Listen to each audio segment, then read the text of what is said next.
All right, number 11. Now, the thing that is going to help you for number 11 is if you look up 2.1, which is bonds, and if you review 3.2, which is the properties of solids. Okay, so it says at room temperature, I2, which is iodide, right? So we're just saying two iodide atoms bonded together, is a molecular solid. Which of the following provides a characteristic of I2 with the correct explanation? The first option says it has a high melting point because it has weak intermolecular forces. Now I2, okay, let's just draw it. The Lewis structure looks like this. It is totally symmetrical, so it does only have dispersion forces, okay? Not a polar molecule. So it does have weak intermolecular forces, yes. But does that mean it has a high melting point? No. That would be something with strong intermolecular forces. So we can cross out A. We have this other option. It is hard because it forms a three-dimensional covalent network. Network solids we looked up, they are crystalline, okay? This is only two elements, right? A crystal is a complex structure, okay? We're talking about many, many different atoms bonded together, okay? We do not have a crystalline structure. So it's not B. C, iodine is not a good conductor of electricity because its valence electrons are localized. Okay, what does it mean to be localized? Well, if you think of metallic bonding, and if you look in your notes, electrons in metallic bonding are delocalized, which means they're free to move around.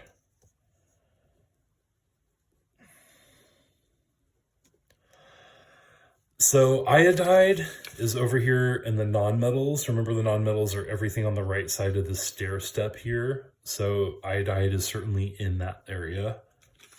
It's in this sort of purplish color, violet color. So it is not metallic. It does not have delocalized electrons. So yes, the electrons are localized. They have to be, it just means that they're stuck where they're at. So yeah, that is true. This could potentially be a good answer, but is it the best answer? Let's look at D. D says it is very soluble in water because its molecules are polar. Okay, this is not polar. It's totally symmetrical. So and it's the same atom. So there's just no uneven sharing of electrons. So this cannot be the case. Okay. So it has to be C. Right, let's go on to 12.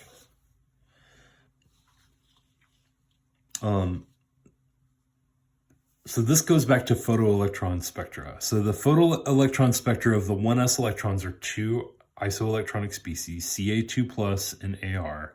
And they're shown above. Which of the following correctly identifies a species associated with peak X and provides a valid justification? Okay, so this goes back to 1.6, the photoelectron spectra. Okay, so study that.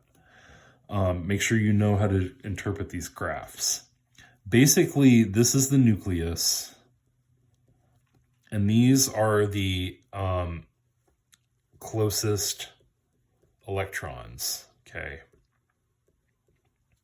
So what you're asking yourself is like, okay, which situation is going to cause the electrons to be more attracted to the nucleus? So it says the two isoelectronic species. Isoelectronic means what? It means same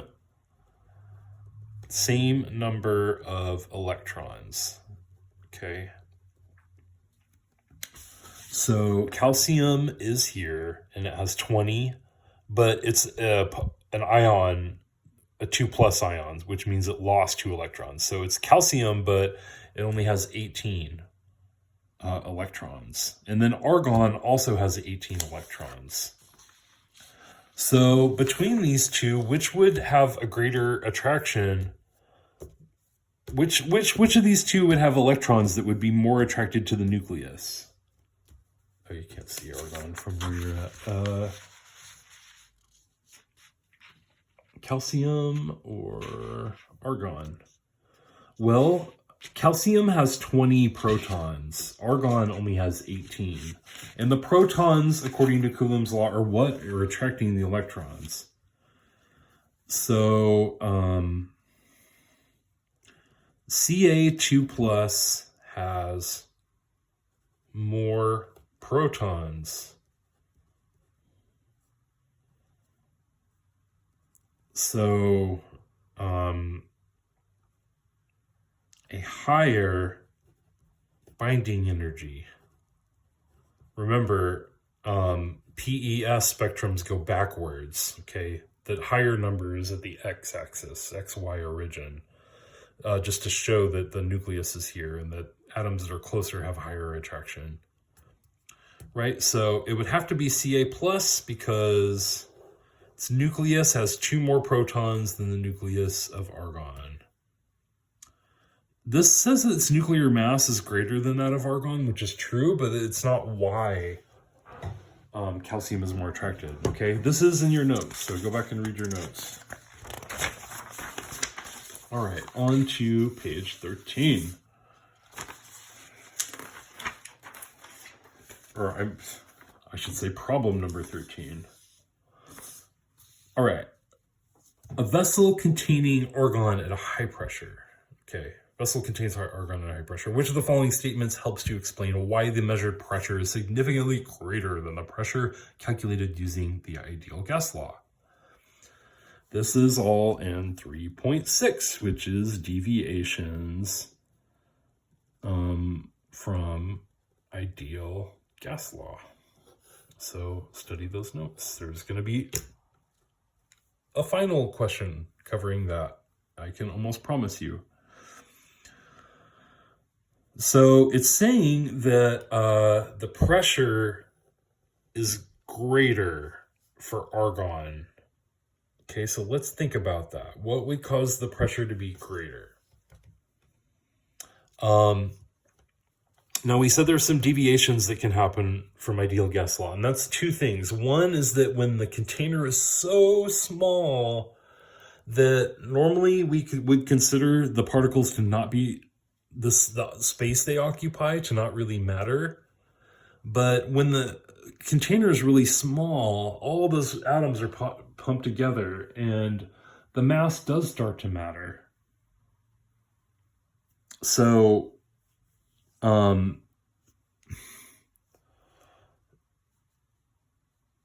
basically,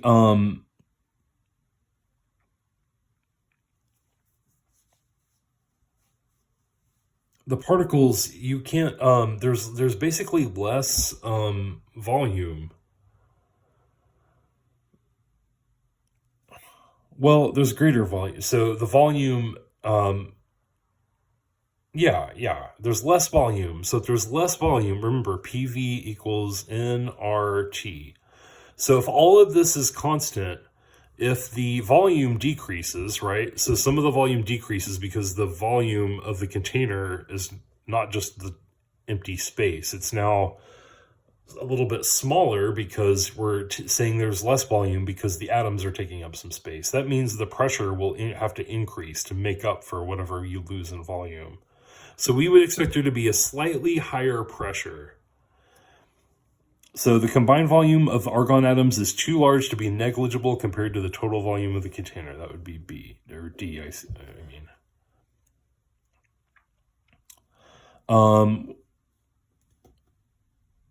Okay, number 14. The mass spectrum of element X is represented in the diagram above. Based on the spectrum, which of the following can be concluded about element X? Well, the first thing that you can conclude is that you should go back to your notes and look at 1.2. This is mass spectrometry. Spectroscopy. Ugh, I'm losing my ability to speak. So the mass spectrum of the element, right? So basically this is when we shoot a big sample of atoms through a machine, and then the larger atoms move a little slower and they curve less, and then the lighter atoms curve more.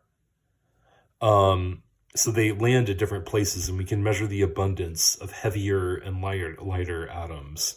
And this is where we get average atomic mass, right? Like these could all be, zirconium atoms, right? So some zirconium atoms are heavier, some are lighter. They end up being somewhere around 91.22, right, is the average atomic mass. So we'd have to add all of these up and then divide, and we'd have to use that equation to figure that out specifically, but we could just kind of eyeball. We can say that 50% of these atoms, or whatever element X is, are 90.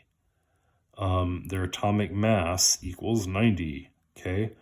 Roughly, let's say 10% of these atoms have an AMU of 91, and then maybe 20% have an AMU of 92, and then maybe another 20%, I'm rounding up here, has an AMU of 94, and then we have just a tiny little bit, maybe 2%, where the AMU is 96. Okay, so there would be an average of all of these, would be this average number.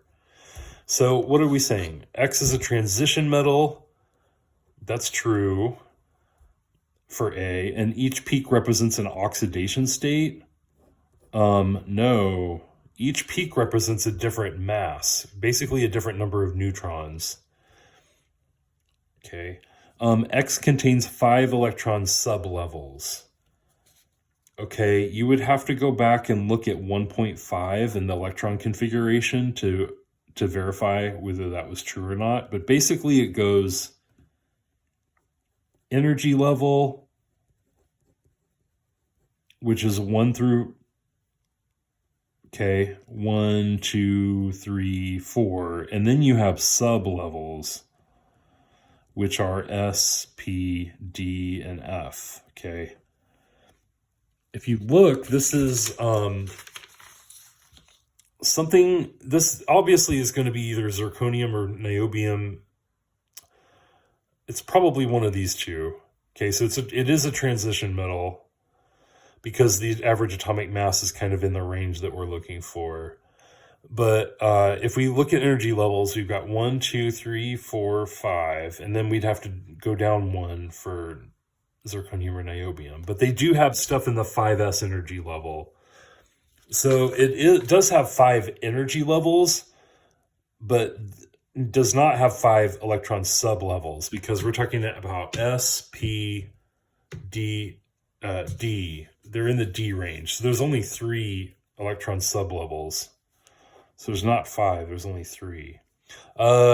Atomic mass of X is 90. It cannot be 90 because there's a bunch of stuff that's heavier than 90, which is going to skew the average atomic mass higher than 90. But is the atomic mass between 90 and 92? Yes. Right? Because if we add 90, all of the percentages of 90, 91, 92, that's 50, 60, 70, 80. That's like 80% of these are between 90 and 92. So whatever, 94, 96, that's going to bring the number up a bit higher, but not high enough to be greater than 92. So that's just kind of like mental math. Okay, let's do one more video.